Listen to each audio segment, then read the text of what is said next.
Hello বন্ধুরা, কেমন আছো তোমরা? আমি পিউ মাটি ও মশলা চ্যানেলে তোমাদের স্বাগত জানাই। আজ বানাবো নিরামিষ খিচুড়ি।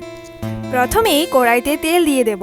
তেল গরম হয়ে এলে তেজপাতা, গোটা জিরে, আদা দিয়ে দিতে হবে। আদা ভাজা হয়ে এলে পরিমাণ মতো জিরে গুঁড়ো, লঙ্কা গুঁড়ো জলে গুলে দিয়ে দেব। মশলাটা কিছুক্ষণ কষিয়ে নিয়ে সবজি অ্যাড করব।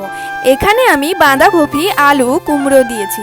বাড়িতে যে সবজিগুলো ছিল তা দিয়েই আজ নিরামিষ খিচুড়িটা বানিয়েছি। সবজিটা কষানো হয়ে এলে মুগ কলাই দিয়ে হলুদ, নুন অ্যাড করব। সব ভালো মতো কষিয়ে নিয়ে ধুয়ে রাখা চাল দিয়ে জল দিয়ে দিতে হবে। তারপর ভালোভাবে সেদ্ধ হওয়ার জন্য ঢাকা দিয়ে দেব। তোমরা কারা কারা খিচুড়ি খেতে ভালোবাসো একটু কমেন্ট করে জানাও তো। খিচুড়ি সেদ্ধ হয়ে গেলে গরম মশলা ছড়িয়ে নামিয়ে দিলেই রেডি আজকের নিরামিষ খিচুড়ি। এই খিচুড়িটার সাথে আলু ভাজা, বেগুন ভাজা, চাটনি, পাঁপড় দিয়ে খেতেও বেশ ভালো লাগে। বন্ধুরা, ভিডিওটা যদি ভালো লেগে থাকে অবশ্যই মাটি ও মশলা চ্যানেলটিকে সাবস্ক্রাইব করে পাশে থাকবেন।